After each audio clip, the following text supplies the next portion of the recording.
This is your evening, it's a fans forum, this is your opportunity to speak to someone who I think we all want to give a big round of applause to and thank him for coming and sharing his time with us tonight. We've got our gaffer in, Adam Hinshelwood.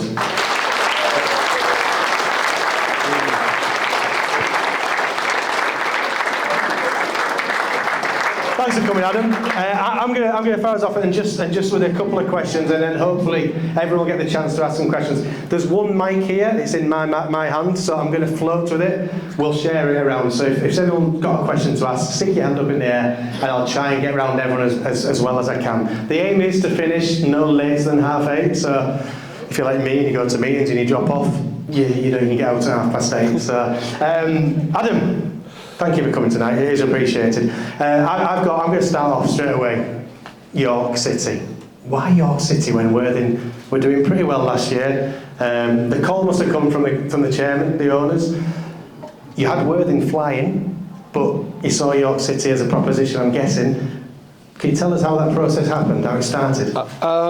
Just firstly, thanks for, really humbled that so many people come out tonight, really. And like Iain said there, try my best, no one to be dropping off or anything, but can't promise anything. You're not really disrespectful. I don't expect anyone to drop off with that. It's when I'm talking I would expect you to drop off, to be honest. But yeah, sorry about that, Adam. That's all right. I can see where you're coming from. They've heard my interviews before quite clearly. Just obviously opportunity to come to a massive football club. I thought it was a real step up for me, and just at Worthing I was full time, but the team I coached, the first team was part time, so I've done all the youth teams as well of an evening, and just felt ready. I've been saying to the board there for a long time that I was quite open and honest that if an opportunity come to be a full-time manager, I felt ready to take that opportunity. And obviously, I'm sure you've all heard the story of me coaching in Eastbourne with the under-14s, and got a random call from the York City owners and asking me to come and be their manager. And it's a bit of a shock, I'm not going to lie, and had to show my wife where York was on the map. I don't think she realised quite how far north it was, but it's an unbelievable football club, and anyone that from Worthing now that comes to York, it comes here or comes to any away games and sees the following we get, can quite clearly see the reason that I took the opportunity. Have you settled in?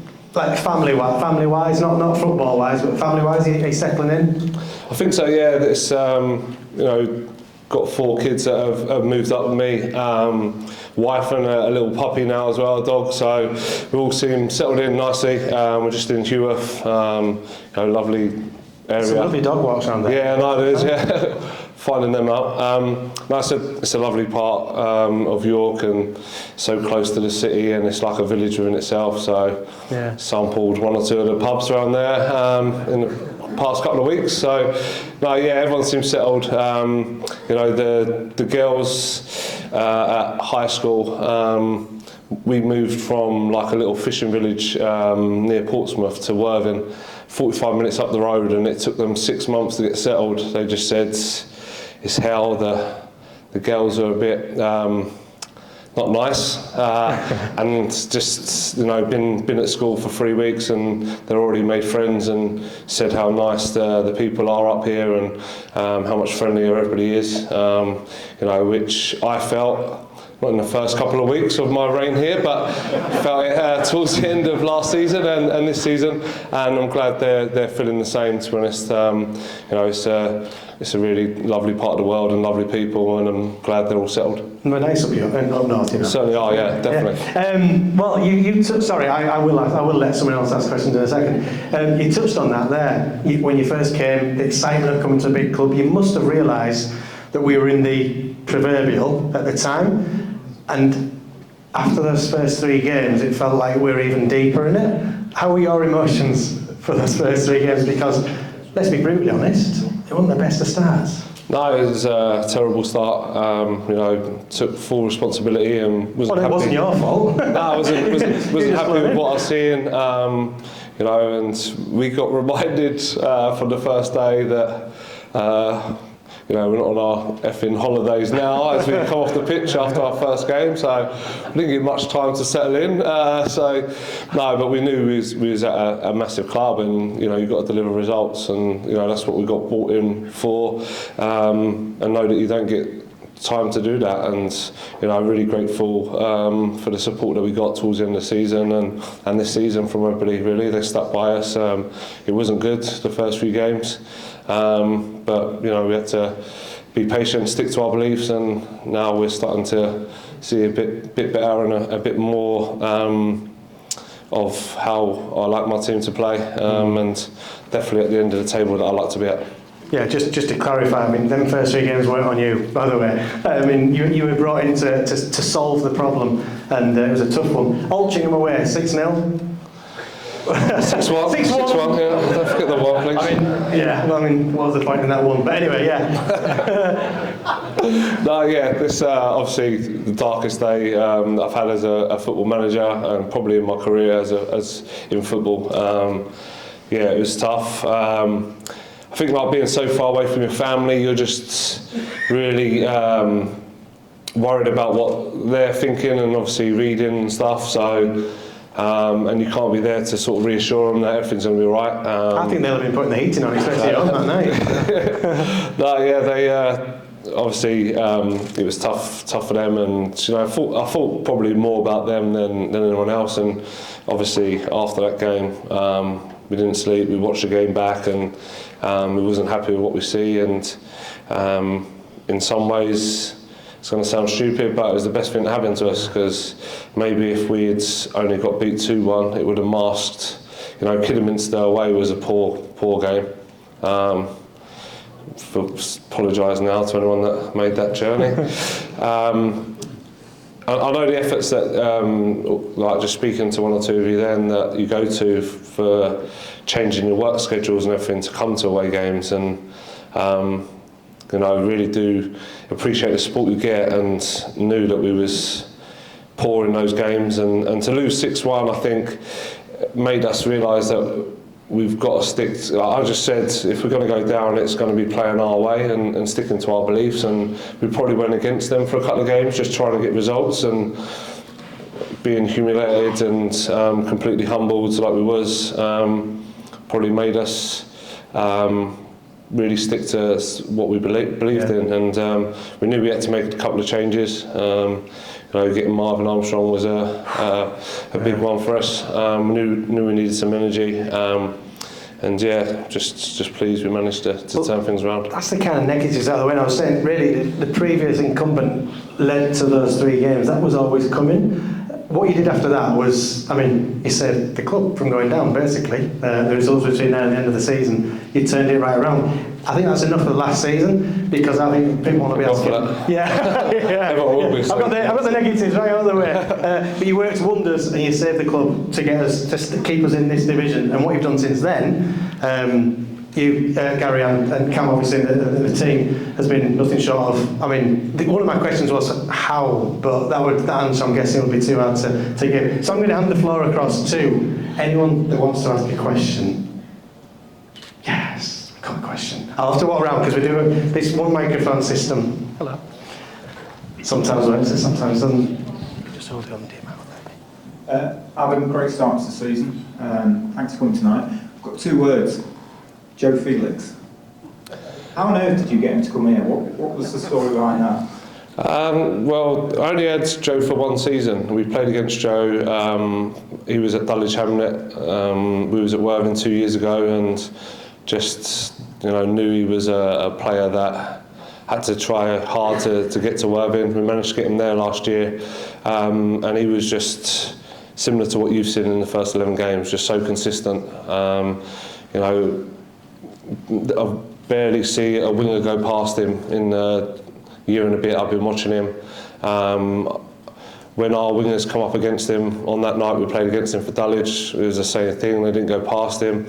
And he's honestly the loveliest kid that you're ever likely to meet. He's moved up with his son and his partner, and they're really happy and settled, and I don't know, just powers of persuasion really. I say that, I think he enjoyed playing under myself and the coaching staff, and you know, he knew that York City was a big club. So yeah, I knew that after the impact that Marvin had, that Joe would be a success, but you know, I didn't realise he would flourish and do as well as what he has in the first 9 games. Great, thanks so much. Thank you. Prince.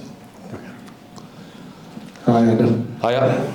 Just to start with, maybe just to say thank you for getting us to the top of the league. You know, I know it's early days and we're not going to get carried away and everything, but having a week where we're top of the league has just brought so much sort of happiness to my family, and I'm sure to everybody here. So thanks for that.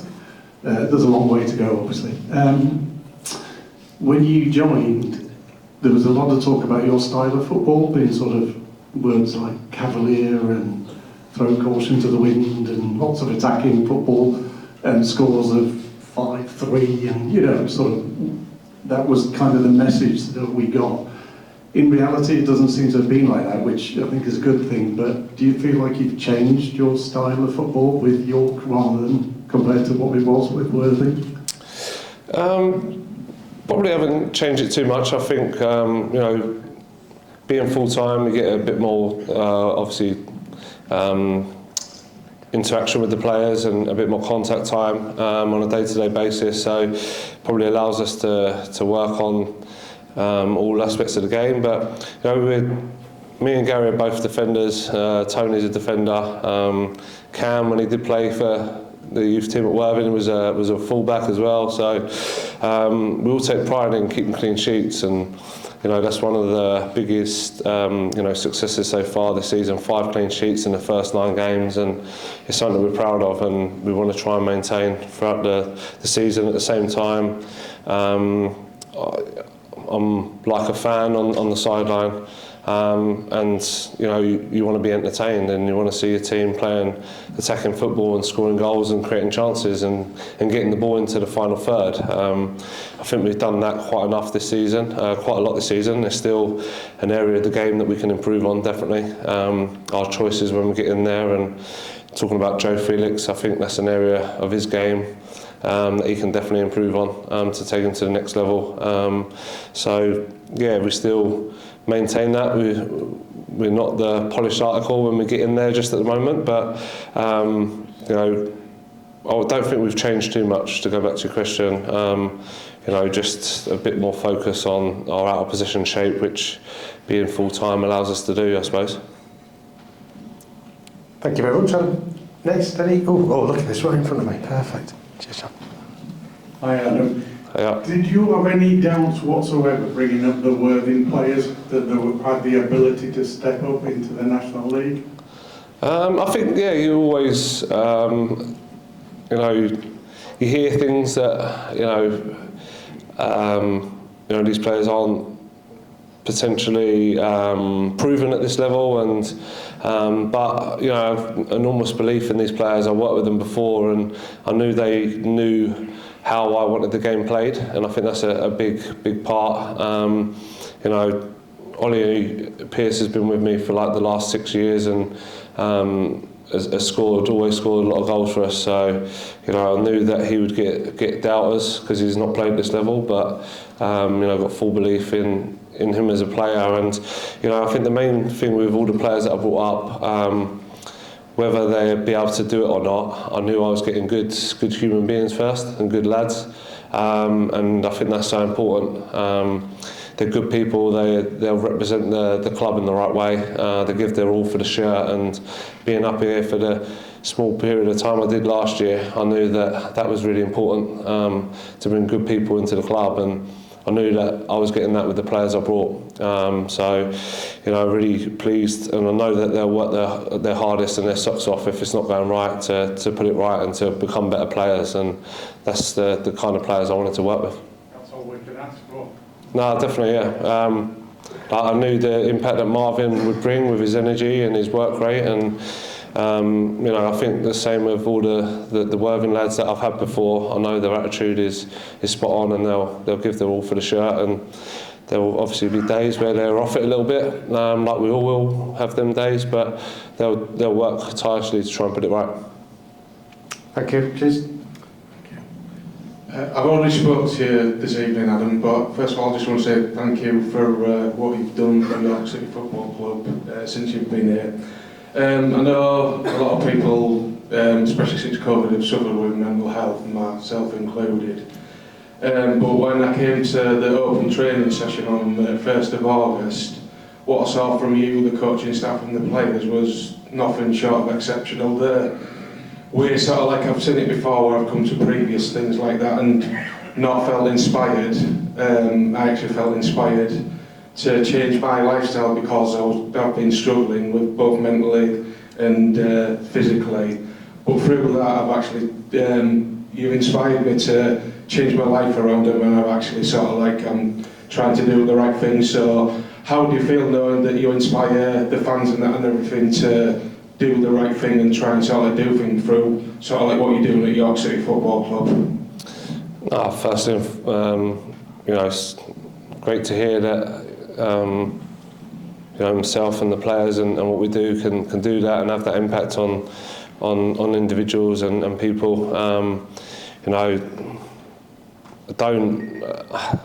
Quite humble, down to earth fella. Struggled myself, I had to retire at 26 and had 3 kids, had to move in with my mother-in-law in a loft space with 3 kids, and it was tough. So I can relate to that. I've had to do it the hard way to get to this opportunity. I managed at every level of non-league football to get the opportunity to manage in National League, and all I do every day is try to work as hard as I can and be the best I can. I'm definitely not the finished article, but going to work tirelessly, and that's all I want from the players really. To have that same mindset, that same attitude, and they've been excellent. And like I say, I knew I was getting that with the players I recruited, and wasn't too happy with the session that day. Wasn't happy as you. Bit of steam coming up my ears, and tried to rein it in as best I could in front of the kids. But no, it's just how I am on the sideline. I'm passionate. I just want to win games of football. And apologise for any children that might be sitting behind me on a match day. I advise them not to, because it does get heated, but it's just, I've always had it, as soon as you walk off that pitch, first to shake the opponent's hand and go for a beer with someone, but when the 90 minutes happen, you're passionate and want to do all you can. So I think that's reflected in the training sessions, and hope you saw a little bit of that. Also as well though, inspirational for Jack as well and everything, the fact that he's Brighton first team, England under 21s now and everything, so and through like obviously your dad and then your granddad and everything, so they've all inspired each other, and now you're inspiring Jack in his career and everything, so you've inspired that as well, so I've got nothing but massive respect for you. Yeah, no, so I really appreciate that. Talk about my family history for a long time. It's quite well documented now, I think. Just about the generations that have come through, and we're just really passionate about the game. I think even my daughters and everything, they're into the game. They're going to watch Arsenal ladies, two of my girls on Sunday, because they're just passionate about the game. Thank you for sharing that. Thank you, I appreciate it. Anyone? Who's next? Keep me fit. Don't make it awkward, I do. Time anyway. That's right. So, last year there seemed to be a few players that weren't as... the squad unity didn't seem to be there before you came in. And then, so we had people who obviously got promotions from National League North, people who'd come in throughout the summer. But then this year you've brought in some new players. We've got the people who got us promoted from, some players who got us promoted from National League North, and then the players who were bought last summer. And you've managed to create a bunch of players who all seem to be getting on well. The squad unity seems to be fantastic. You're rotating keepers, but when they're not playing, they seem like the best mates. So how have you managed to just bring everyone together from all of those, what seems to be disparate groups previously? Yeah, I think that's a quite easy one to answer, and it's a no D-heads policy that we have at the club, and try to just bring good people into the building. And I think once you've got that, it's quite easy to integrate everybody. And I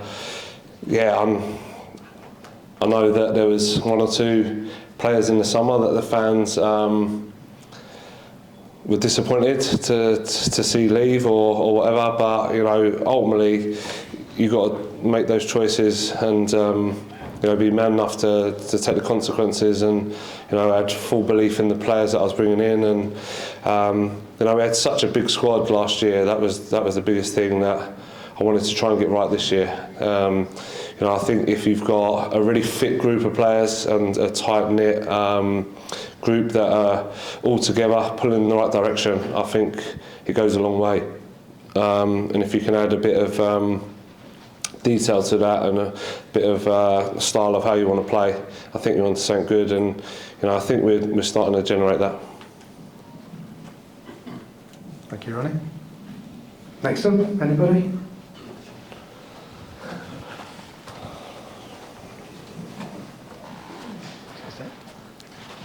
Hi Adam. Hiya. Thanks for everything you've done for us. You mentioned at the beginning how quickly it turned around for when you came to York. What happens if Mr. Wrexham comes and he wants you to manage their football club? Are you going to disappear as quick as you came, or are you going to stay with us for a long term? My wife and my children will answer that one for me, I think, and they've only just moved to the area. They seem to have been settled and really happy, and it'd have to be something outrageous for me to want to leave this club. Like I say, I'm quite honest and humble, really. I really appreciate Matt and Julianne giving me the opportunity at this club, and I'll never forget after Altrincham, they was the first people to call me. We had a Zoom meeting on the Wednesday after that game, and they stood by us and they showed enormous belief in myself. So I'll never forget things like that. Means a lot, and like I say, football's a mad world. It's not like any other industry to work in, so you can't know what's going to happen in the future, but how I see it is me being here for a very long time, and we're just scratching the surface of where I want to get to with this club. Well, that's good to hear. How many years have you got? Yeah, I've got this year and 2 more, so I've got 3 years contract. We're safe. That's good. Yeah. Just go into that. I mean, it's all right saying Mr. Wrexham, but we've got very good owners. Yeah. We're sort of not got a bad ground either. No. Got fantastic support. Can you see this club? Do you think you can take this club? I mean, of course you're confident in yourself. Yeah. But the potential is here for a team, certainly a football league side. Oh yeah, definitely, and that's I'm not going to say that we're going to be here or there, but I just want to see the club. If anything happens, if I stay longer than 3 years, which hopefully I do, but however long my tenure is here, I want it to be in a better place than when it was when I took over, and I really want to work as hard as I can to get this football team and this football club and this city back into the Football League. That's got to be the goal over the next 3 years. It's a real tough league to get out of, especially with only one team, guaranteed promotion out of it. But we're going to do all we can in the next 3 years to make sure that York City is a Football League club, and that's all we can do. Is that something Matt has said, like Matt and Julianne have said, I don't think we should all get ahead of ourselves. Top of the league, 9 games, long way to go. There are a couple of years, they say you've got 3 years on your contract. Is it more of a long-term plan? Because sort of this time last year we were sat here, we just signed 53 players. Is that it? I think it was 53. Yeah, it was a lot of players. And I think we all thought, wow, we've just gone out, we've signed loads of players, we will fly. I mean, we did the opposite. Are they now a little bit more, because I speak to Matt as well, he seems a little bit more, hey, no, this is a bit of a long-term plan, we're trying to build something. I look at the age group of your team, it's relatively young. Yeah, I try to recruit younger players that can come on the journey with us. So, you know, the remit from myself to the owners was to try and recruit, you know, the best 24 and under players that we can, and you know, I think we've done well with that. Obviously, there's some exceptions with Ollie Pearce and Ashley being 28, 29. He looks 19 though. Yeah, they do, yeah. But the thing is, they come with that kind of enthusiasm because, especially Ollie, because it's his first time of being a pro footballer, and you know, what a club to be a pro at. I think it's quite clear that this club has got the fan base, the stadium, all the infrastructure in place to be a Football League club. There's no question whatsoever. I see it as a long-term sort of project, and I think Matt and Julianne would say the same. At the same time, they're like myself. You know, no one puts more pressure on themselves to win games of football and to get out of this league than what I do. But yeah, we are 9 games in, like you say. There's a long way to go. There's going to be bumps in the road, and you know, we've got to overcome them. But you know, it's definitely where we want to get to as a club, sooner rather than later. Yeah, I think we're all seeing progression already, just in the performances. Take away the results. So, any.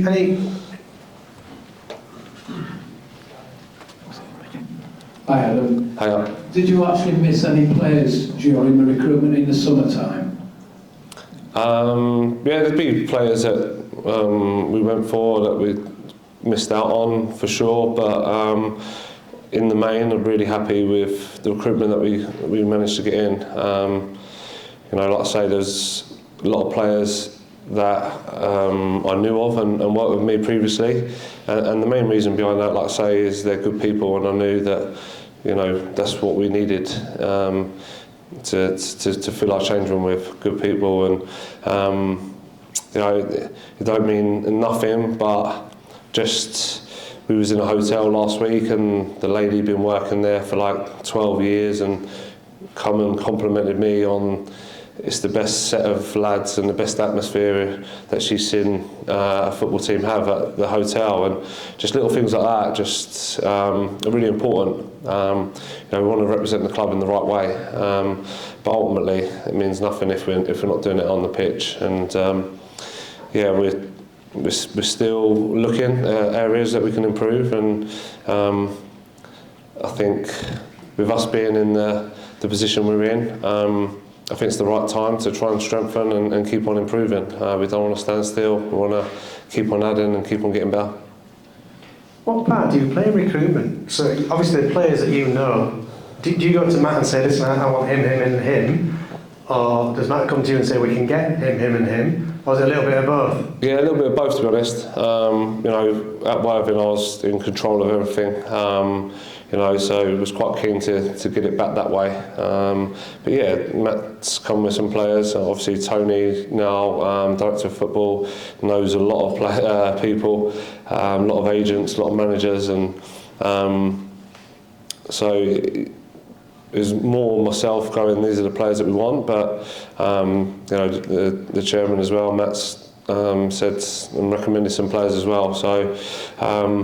Yeah, we do our due diligence on the players and look at them, and you know, the chairman was keen for Malachi to come in, and I think he's proved to be a top player. So yeah, 22 years old, and he's the type of player that we want to move up the leagues with us for sure. So yeah, it's been really happy with the recruitment of the players. You know, Harris and Mal come in to push Rory, and you know, I said to them both from day one that there wasn't going to be a number one. There's going to both get game time, and it's proved so far to be working well for us. So yeah, happy with the recruitment that we got made, and ultimately I'll be judged on the players that are brought in, and you know, if you are getting judged on it, you want to have control on who they are. Malachi's not a bad one to pin your name to, is he? No, yeah, like I say, I'm putting that on the chairman, so I wish that was me.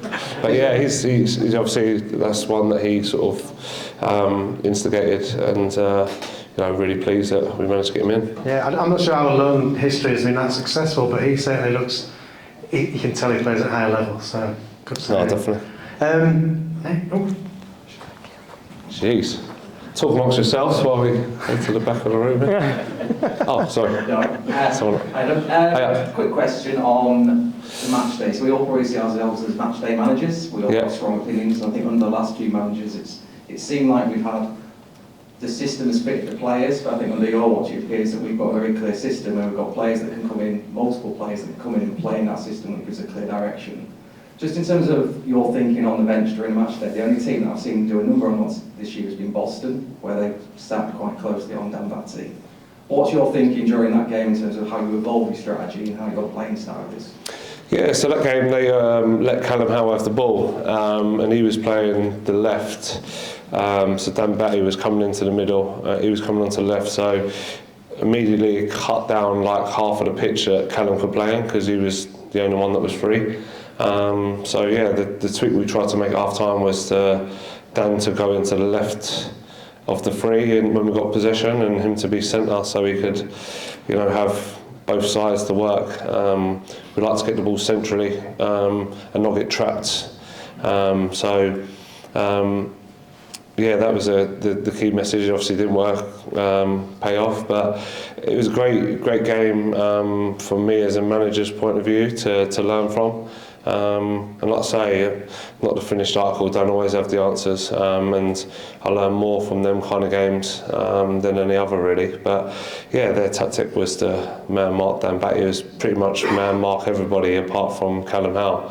They must have seen something in his passing that was happy for him to have the ball. But even Callum, he's probably not a ball player in centre half, be the first to admit it, but you need your warriors in the team as well. But I think that side of his game is really improving as well, and he'll get more and more confident. And one thing we learned from that game was we've got to be braver with our passes, and not just play back to the goalie because it's the easy option, but let's be braver and play more forward passes and try and break lines when we can. But yeah, I think File's tactic was to stop Dan Batty as well, and then he obviously didn't play in the game, so threw a bit of a spanner in the work for them.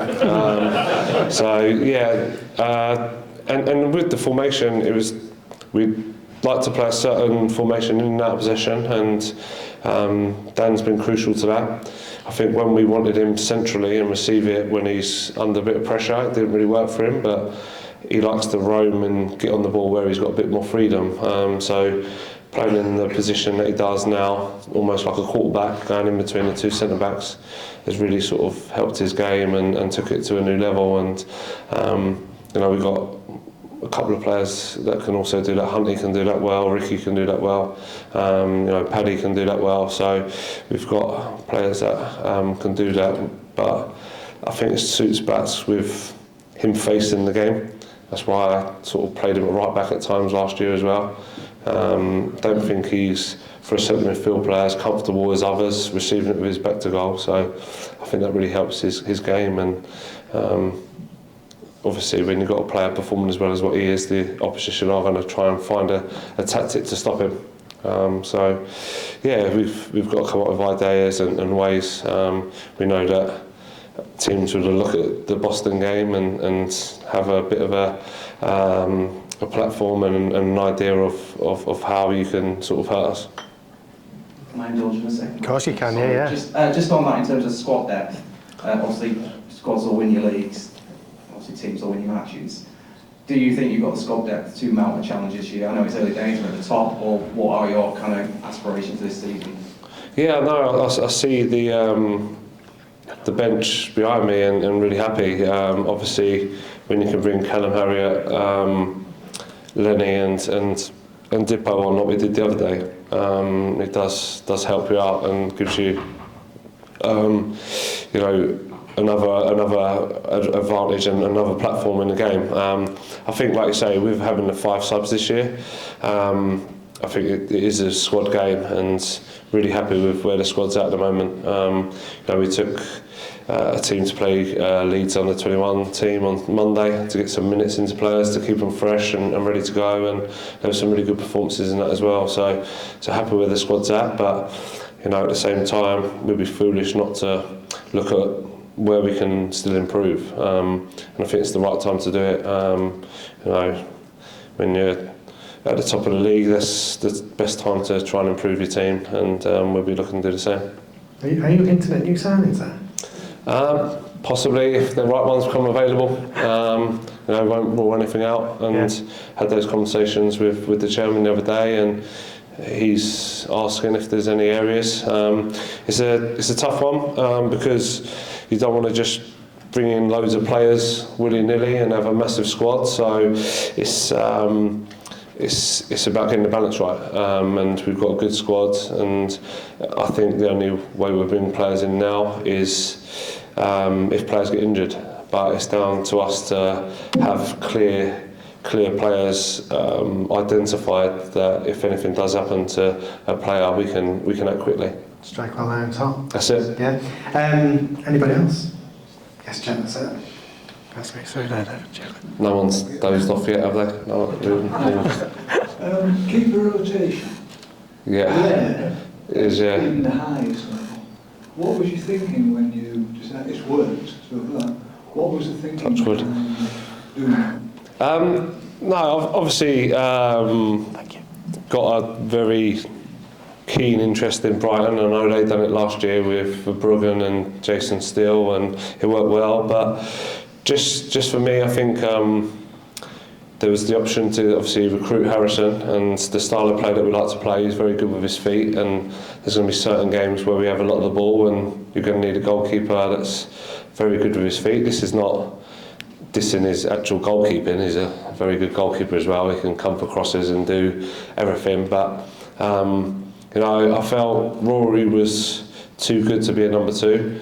He was excellent for us last year when he came in, and he really drives the sessions, and Harrison's no different.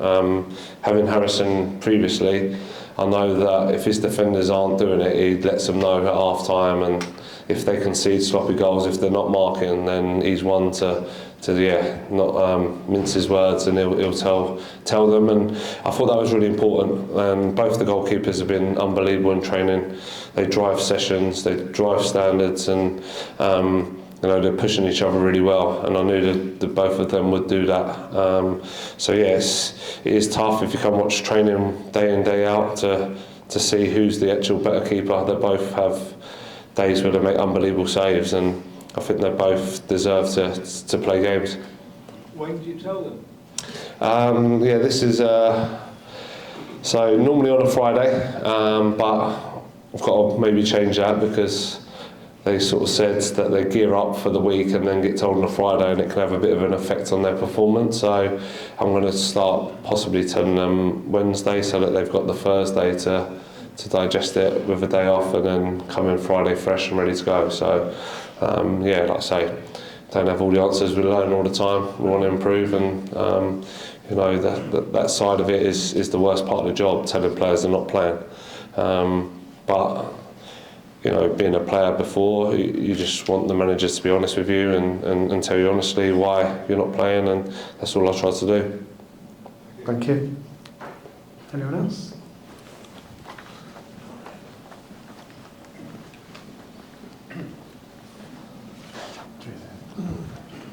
Hi Adam, did you speak to Chris Beach after the game, and did he know what was coming? No, I didn't really speak to him after. I don't think he was too happy with me.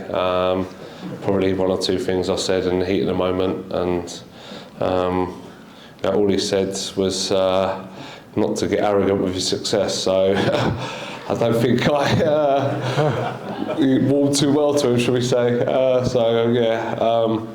I don't know. Like I say, I'm not the nicest of person on that sideline, and just want to do all we can to win. And like I say, as soon as the 90 minutes is gone, I shake people's hand and apologise 9 times out of 10 for my conduct on the sideline.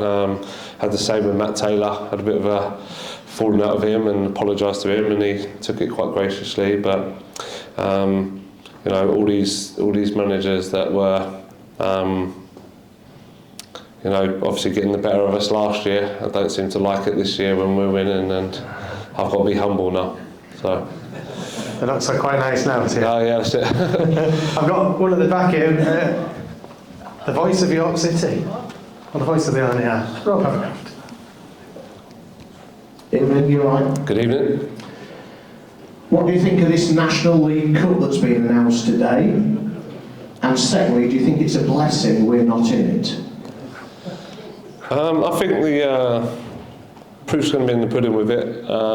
Maybe it's a good for us not to be in it, to see how it goes and how it forms. I think the chairman was a bit apprehensive about it in terms of our agreement with playing here. I think there's only a certain amount of games per season, so if we do well in cups, which I think he's hinting at he wants us to do, and we get some home games, then if we was to play 3 or 4 of those games as well, we'd be a bit tight on our limit of games that we can host here. So yeah, I think it could be a really good competition, especially if you've got a good squad like we've got to rotate players around and see them play. But at the same time, it's another cost on the fans. You want them to turn up and watch your team and support your team, and you know, it's probably another 3 or 4 games for them to, you know, try and find the money to come and support you. So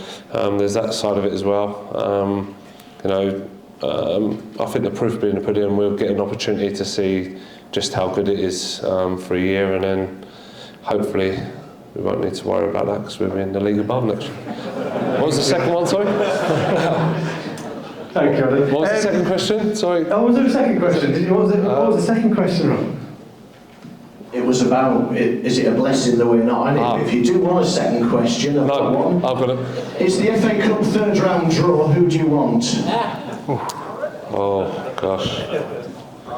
Brighton away? So no, yeah. He always plays well and scores against me, though, when I play against him, my son, so end up not talking to him after the game, so I don't know if I want that or not, to be honest. No, yeah, I think, you know, it's all about the fans at that sort of stage, isn't it? You want, you know, Leeds at home, or, you know, one that the fans can really enjoy, and I think if you get to the 3rd round, there's a buzz about the city, so any game that, you know, the fans want, and a really big one for them, and then down to us to go and give our all, really, so hopefully we can get there. Thank you, Adam. I'll come back to you in a second, Andrew. I'm getting my steps in, so it's all good for me. He's on the telly, right? Can I say who you are? No, that's not. Steve. Hi Adam. Hiya. I start by saying thanks for bringing a sense of togetherness back to this football club that most of the people in the room of a certain age will remember from 73, 74, 83, 84, 92, 93, 2012. It was a bit in 1988 when but no, the sense of togetherness is truly back, and people in this room will know, because some of them are volunteers, that you've brought that to the team, you've brought it to the volunteers, and you've brought it to all the supporters. I also want to thank you for coming to the Sports Trust Social at the end of last year, when it would have been easy to swerve it, given where we were in the league. You came, and as tonight, you spoke very, very well, and you enthused people. So, I'm going to get to the question eventually, I promise. That sense of togetherness has brought the Supporters Trust, the supporters together. The Supporters Trust are now trying to raise money to fund a bus for the youth team. And so we've got this thing where you can pay £5 a ticket to go into a draw. 2 of the prizes involve you. One is that you'll be joined at the press conference, and one you graciously gave is that one of the winners gets to take training with you. How scared are you at that prospect? Yeah, a bit scared that they're going to do a better job than me, to be honest. So No, yeah, like thanks for everything you said, but you know, real team effort. The team of, like I say, having good people around me. You know, Gary, Cam, and then inheriting Tony McMahon and Joe Stead, and you know, even physio I brought from Worthing as well, because I knew he's a good fella first and foremost. He's very good at his job, but they're good people, and when you're working, like you say, it's doesn't feel like work because you're going into such a good atmosphere that you want to go into every day, surrounded by good people, and that really helps with the togetherness. So a real team effort, bringing in the group of people that I have with me as well. So I'd like to take all the plaudits, but it's definitely not just me. Yeah, what's the other question? Scared of the guy coming in to coach? No, yeah, I'll be there and driving the session. So if the standards aren't up to what they need to be, I'll definitely be telling whoever it is, and be telling the players to liven up a bit. So yeah, there'll be no dramas there, and yeah, look forward to it. And you know, it's something that I don't think we should be scared of. You know, I was very lucky to go and watch a lot of Roberto De Zerbi's sessions last year at Brighton. He had groups and groups of people there, like watching him and just learning, and you know, that's how I want to be as a manager. Quite an open door policy. I've got nothing to hide, and you know, proud of the work that we produce on a day-to-day basis, and you know, want people to come and watch it if ever they want to. Fantastic, thank you, Adam. I think there was someone, Andrew. Hi, Adam. After a game, when you look at the sort of data and the numbers, who's consistently sort of hitting top numbers? I mean, like Felix, Fallowfield, Batty, Marv, I imagine they're probably going to be up there, but when you look at it as a team, who's consistently hitting big numbers in terms of work rate? Yeah, distance covered. You know, Dan Batty in training, we have to sort of you know, pull him out of some of the sessions because he's constantly just up there with his numbers and his distance. And you know, again, so lucky and fortunate that we got like live data with the players. So if they reach their top speed for a day, if they get to the distance that they need to for the day, then we can just pull them out of the session. Much to their disgust a lot of the time, and you know, we had a group of players the other day. We'd hit the numbers, we'd gone slightly over where we needed to be, and they wanted to stay out and do extras. And you know, you're literally having to drag these guys off the training pitch at the moment, and it's a really good place to be. It's the kind of place and the kind of environment that you want to try and create. You want the players to want to come into training, you want them to stay there and work on their game, and these guys are doing that at the moment. So I'm glad they're getting their rewards on a match day as well. Thank you. Cheers, go question. Hiya. I just want to sit behind you on a match day. Oh, I think that water cooler needs some padding. Yeah. My question is, the loan players coming back, what's your plans for them coming back? And if we do go on an FA Cup run, how do you feel about there being no replays now? Yeah, firstly, apologise for anyone that sits behind me. And like I say, it's passion. I'm not that much of a D-head myself. You know, I was watching a game here the other night. Sheffield United were playing Wolves 21s, and the Wolves guy was getting so irate, and I was thinking, bloody hell, what must I look like on the side? So yeah, I'm going to calm it down, I think, from now on after seeing him. But yeah, I'm sure my family will vouch that I've always been the same. Yeah, the loan players, you know, for people like Levy and Thierry, you know, they're doing well, they're getting minutes, they're getting game time, and you know, for any young player, it's so important for their development that they play games of football. And you know, with the squad we've got here, you know, like I say, like to be honest with players, I couldn't guarantee them that, and you know, so we'll be looking to get them out and keep them playing games. And you know, we'll look at it again in January. We've got a few loans up in January, so we'll look at where we are with the squad. But I don't believe in bringing players back just for the sake of it. If they're in a good place, they're playing games, and then they're going to come back and sit on their backside for, you know, 3 or 4 weeks, it's no good for their development. So we'll have a look at it and see if there's space for them to come into the squad. If there's not, then look at a loan potentially for them. Sorry, what was the other? If we're going an FA Cup, FA Cup run. what's your thought about no replays? Replays, yeah, no, it's. I think, like I say, the FA Cup, what makes it special is the fans and stuff like that. So, the thought of having a big club and then having a replay at your place, I think, takes away a little bit for the fans. So that you get a draw with Leeds or someone, Hull or Middlesbrough, a local club, and then you can bring them back and host them at your place. You obviously lose a little bit of that, which I think is a bit disappointing. But I know only too well what these top Premier League players are like, and they're like machines. They're honestly, everything's so monitored, and they complain about the game time that they get and the schedule they get, and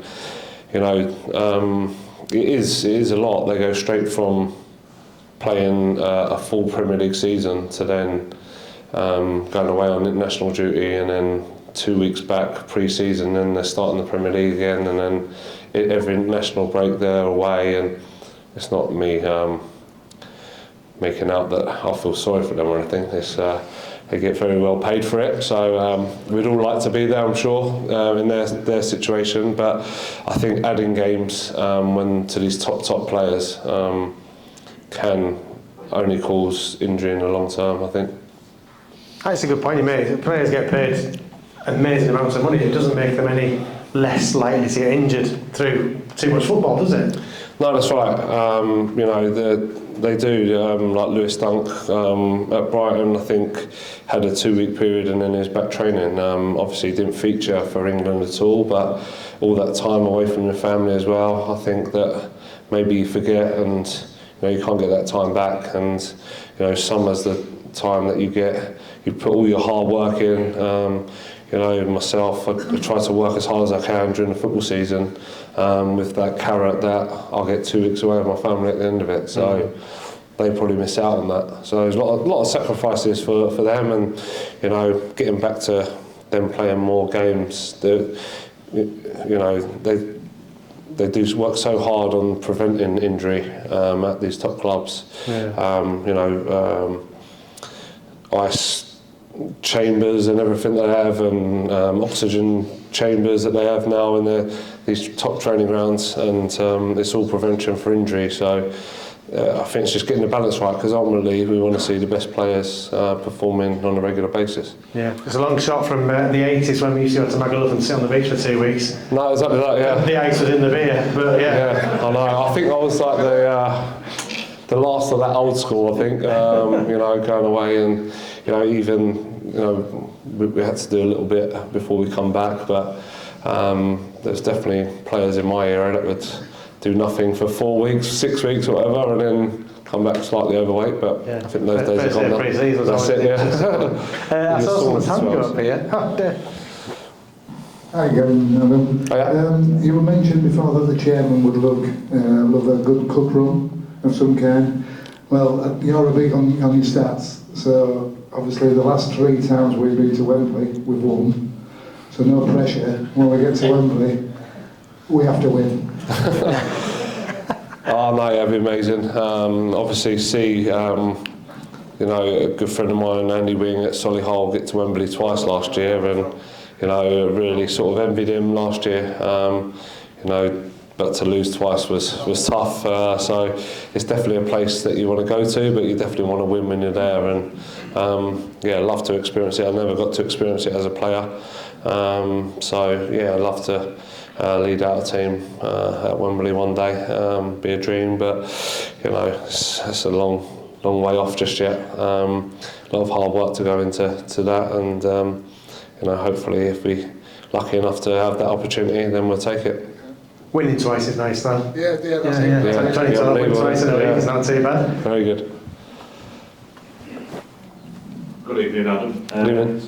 Now you've moved into National League from National League South, you're under more intense media scrutiny. Do you as a National League manager get any media handling courses or media handling training before you fed to Dave Ward? I know what you're saying, I could definitely do with it, but no, it did get offered to me, Julianne, obviously seeing how bad I am in front of the media. I don't want you to change. No, she did offer it to me, but I don't know, I think I look at some of these managers now and it just looks like they're robotic really, and I prefer to just be myself and be who I am, and if that's not enough for Wrexham to come and get me, then even better. No, yeah, that's just how I am now. I'm not going to change from that. I think, like I say, some of them are just thinking about what they say too much and just like to be honest and speak how I see it really. Please don't change. I think everyone finds it refreshing that it is somebody that actually comes out and tells you as it is. I have tried to stop starting the sentences with no and yeah after. Oh, no. People tune in just to hear you say yeah, no. No, yeah. No, yeah. So I actually consciously think about that now before I start my conversation sentences. So. Evening, Adam. Thanks very much for tonight. Just a tactical question, Rich. I think an observational question. Last season, when we were defending corners, we often had 2, maybe 3 men up front. This season, we have all men back. Is there any reason or any particular reason why you've done that? More for Gary, to be fair, that's his sort of little baby. He takes over the defending set pieces, and he's obviously his brother's at Bournemouth, and they've done very well on their stats. Looked at the stats of them conceding from set pieces and didn't concede too many, and tried to adopt a similar approach to what they did. It worked well for them, bringing everyone back. But yeah, there was games last year where we just simply didn't have the height, so thought attack is the best form of defence and just leave 3 up and see how the opponents, just to try and shock them and throw them off guard a little bit. I won't be averse to doing that again, but like he keeps telling me, we haven't conceded from a corner yet in the first 9 games, so there's been a couple of set pieces that we have conceded from, and it's an area for us to improve on, wide free kicks in particular. So like I say, we're constantly learning, improving. From the Sutton one, it was like a corner situation, so we'll look at maybe defending those wider ones that are a bit deeper, like a corner. We've tried to have 3 players in the zone to attack the ball. Normally Callum Howe spare in the middle because he's our best at attacking the ball, and try to leave him spare, and the other guys are marking but trying to block it, and just the reason behind it is I think for a team to score with like a one-touch finish is more often in that second 6-yard box, so we like to have 3 players there ready to attack it, and if it's not a one-touch finish then it's got to get headed back into that area, so we try to just really defend that second 6-yard box. Thank you, Adam.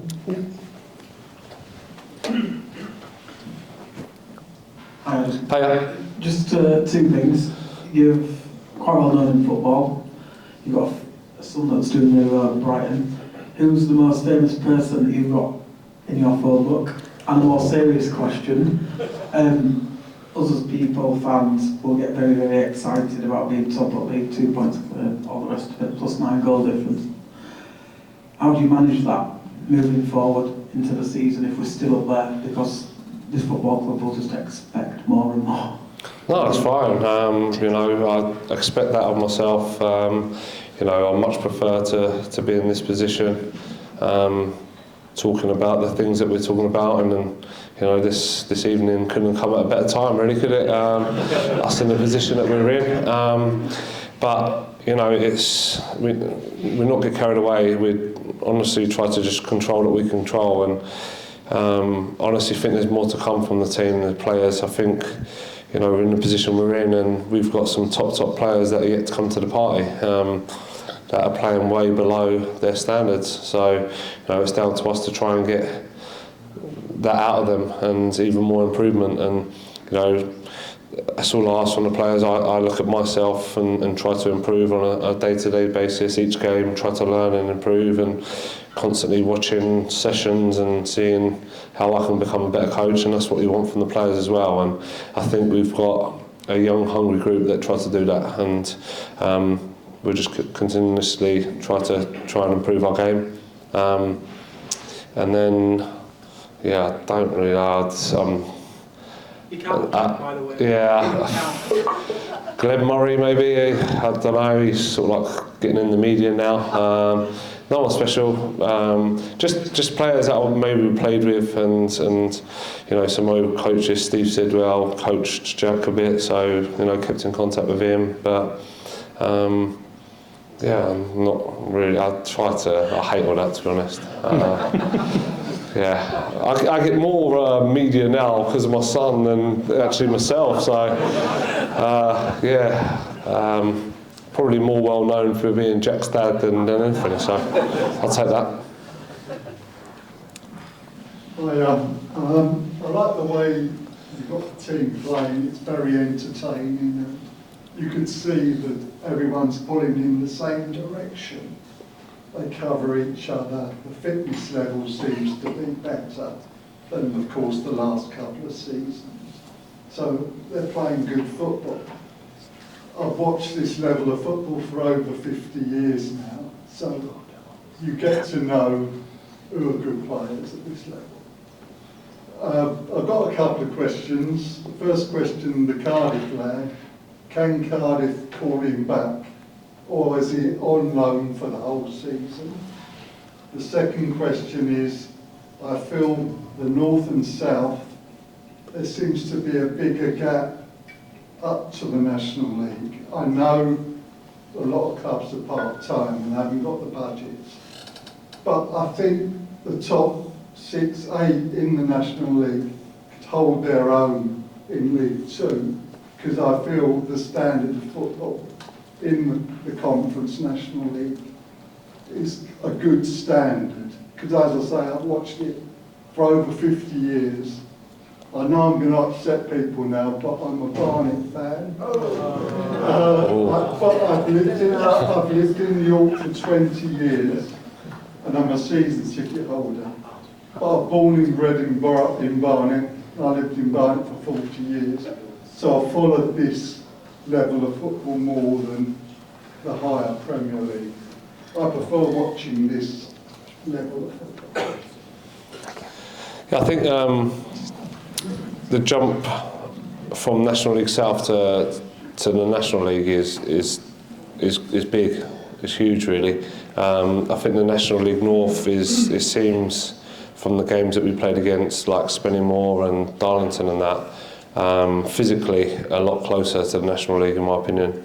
But I'm hoping that the jump when we do it from National League to League 2 is not as big, and we're getting players that can make that jump with us. That's what I tried to establish at Worthing, was to get a young, hungry team that could go up the leagues with us. And Malachi has been excellent so far. He's 22 years old. He's come to us because the style of football that we play, and to learn his trade and play week in, week out. So I'm glad he's getting the opportunity to do that. I believe there is a call back with him, but something that the Director of Football and the Chairman are on, and trying to sort out as we speak, no doubt, because they see the potential like we all do in Malachi. You pulled yourself well out there, by the way, 20-year season ticket holder. Big time. Who do you want to win in a few weeks' time? Don't answer that.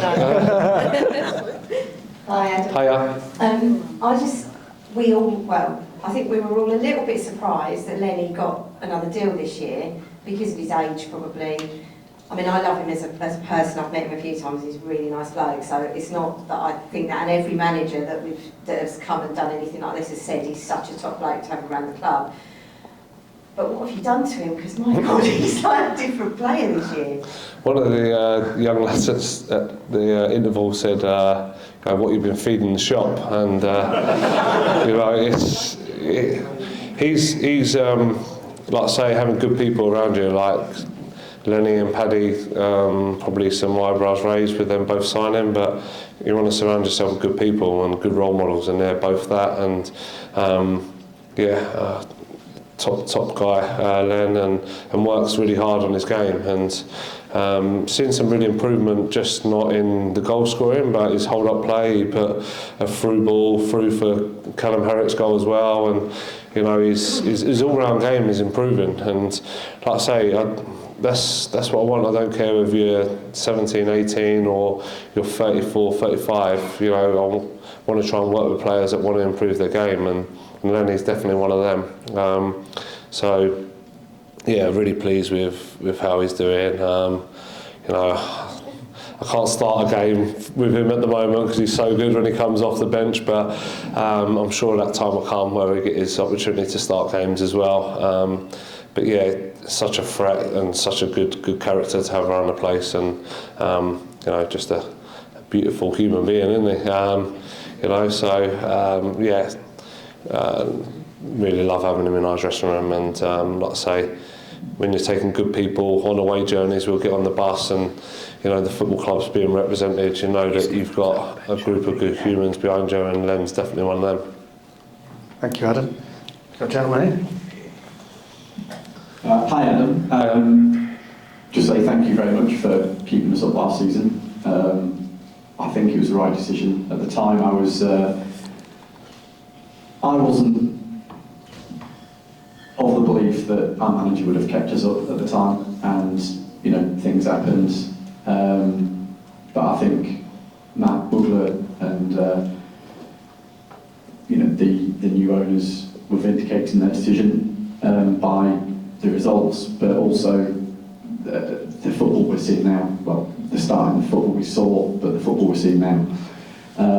So obviously it's amazing where we are, and as for a person who kind of lives and breathes football, and York City affects how, and to a lot of people probably in this room and the people who come, how we are on a day-to-day basis, it's just so night and day to where we've been at the end of last season, for the last couple of years, and over the last 10 years really in general, it's been very downbeat, and it's just amazing what you're doing in terms of the way we're playing and the results.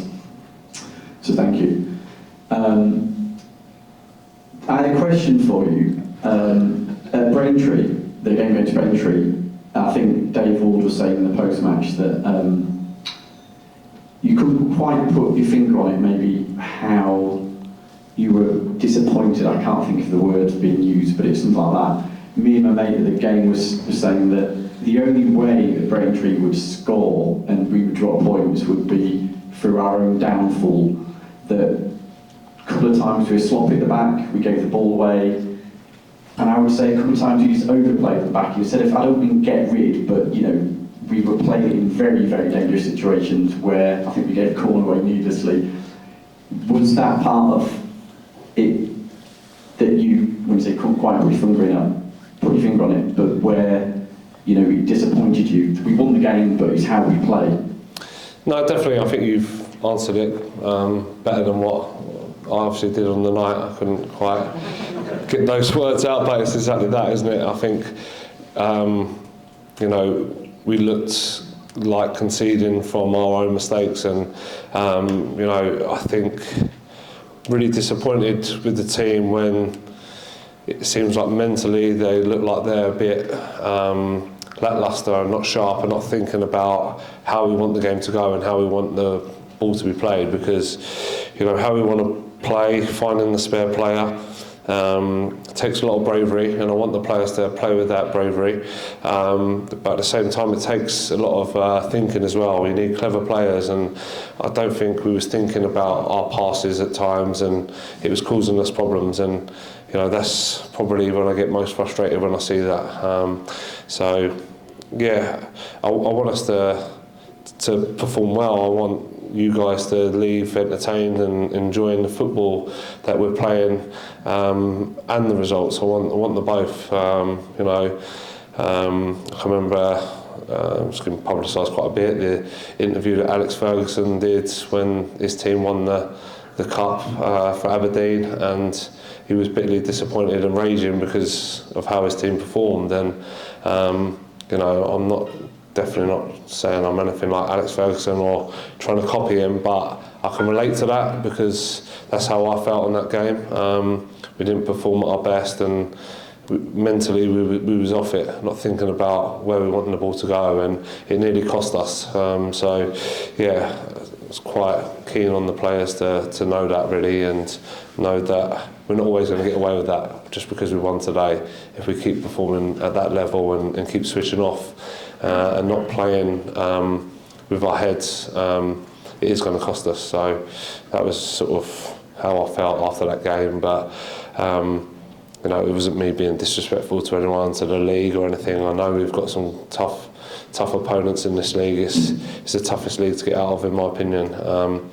And you know, it's just me and the standards I try to set. Thank you, Adam. I was just going to say, it's in nearly 40 years of watching City, even though we've won the game, it's actually probably the most frustrated I've ever been in winning the game, if that makes sense. Yeah, no, like I say, I shared your frustration, and a lot of it is, like you say, I think the only way that it was going to let the team back in was our own downfall, and you know, we've got to stay switched on and sharp mentally in every moment and every game. And you know, when you cause yourself problems, it's the worst type of football. If a team comes and plays you off the park or comes with a game plan that frustrates you and they end up getting on the right side, I think that's easier to take than you doing it yourself. You know, always speak about what you can control, and what we control is us being switched on and knowing where we need to get the ball. Thank you very much. We're almost there. We've got two more questions. We've got one gentleman there, a gentleman here. I did say that we should finish at 8:30, so we'll try and stick to that time if that's okay. We'll probably do this again sometime. But Evening, Adam. Good evening. Given the identity that you've instilled in the team, the quality of the players, the togetherness, how attractive it all is, do you feel you're in a position now where you've earned the right for people not to bellow, "Get it forward"? No, I probably felt I was in that place with Worthing and still got it there, especially from some of the older gentlemen down that way. So I think everyone has their way, and I know my style and how I do things is not going to be everyone's cup of tea. So it does get a little bit frustrating because you know, it's what I believe in, but at the same time you've got to respect everyone that comes, and everyone's got a different take on how they see the game. So no, I do turn around sometimes and think, please be quiet, but you know, in terms of earning that respect, I haven't done nothing yet, in my opinion. You know, it's still very much a work in progress, and there's lots of improvements come from myself and the team, so I want to continue doing that really. Thank you very much. Brad? Hi Adam. Great start, 1 defeat all season. Everyone's confident, you can see with the players. How do you ensure that then that confidence level doesn't drop, and how are you going to ensure that if we do go through a bad patch that the players are able to recover? I think you call on your sort of past experiences. You know, I had a very successful time at Worthing, but there were still times throughout that period where we lost games and lost games heavily, and you know, it wasn't all just a straight line to get to National League South. You know, there was bumps in the road, there was ups and downs, and just lean on those experiences really. But my pet hate is seeing any form of arrogance or complacency fall in. As much as Chris Beach might not feel that after our interaction after the game, but you know, I can't stand it, and you know, I'm sure having the type of good people that we've got, they won't let that come into the building either. We'll learn from any defeats that we get and make sure that we bounce back and become better if we can. And that's the good thing I like about these players. Towards the end of last season, when we was having meetings, it was like the size of this room here now, really. Felt like it was a bit of a debate, but now we've got a nice tight-knit group and they all seem to be buying into what we want to do. And they really want to continue learning and improving themselves. So, we definitely won't think we're the finished article just yet, and I think the players are on the same page as me that we want to keep on improving. I think it's a good example. Sorry, I think it's a good example with the Boston defeat. Obviously, what happened, and then obviously we've bounced back. We've had 3-4 straight wins. It's been great, and I think as you explained there, that's what you want. And if it does happen again, where we get a defeat, that's what you want to obviously bounce back going forward. Yeah, I mean, hoping we don't suffer too many defeats, but when we do, it's an opportunity for us to learn and improve. And each game faces a different challenge. This Saturday will be a different challenge altogether to what Fylde was, to what Solihull will be, and all we can focus is on that one game and us improving on the bits that we can from the last game, and dealing with the challenge that Aldershot possess, the team that scores a lot of goals. We know we've got to be really switched on defensively. At the same time, they are an expansive team and leave some spaces, so we've got ready to exploit the spaces as well. That's something that we look to implement on Saturday. Fantastic, thank you very much, Adam. I've got one more question, sorry. That's right. We can all dream, we appreciate you've got to be focused on the next game. But if you could paint a picture of how this season ends, what would it look like? Jeez. He's really asked me this question. Third round FA Cup, Brighton away. 4,000 York fans in attendance. And we get a win. And I get the better of my son for a change. And I can gloat a little bit. Obviously the dream is, like this club's done before, to try and get to Wembley and the trophy and be successful. And the dream would to be champions, wouldn't it, if you ask me? It'd be top of the league, win the trophy, get to at least the third round of the FA Cup, and that'd be... They're the target. See, previous managers just didn't want to lose 1-0, so you've got the winner already. So, listen, I hope you appreciate the amount of people who come tonight. Well, I know you appreciate it, but you probably feel the support you're going to get. These people, all of us included, you can see progression. That's, the football you've got this team playing is, like someone said, night and day from what we've been seeing the last few years, and we'd all like to thank you for that. I think more, as importantly, we can all see how invested Adam is with his family in coming to York and York City in particular, and sure we'd all like to put our hands together and thank you very much for what you're doing so far. And hopefully, with a bit of luck, we're going to FA Cup.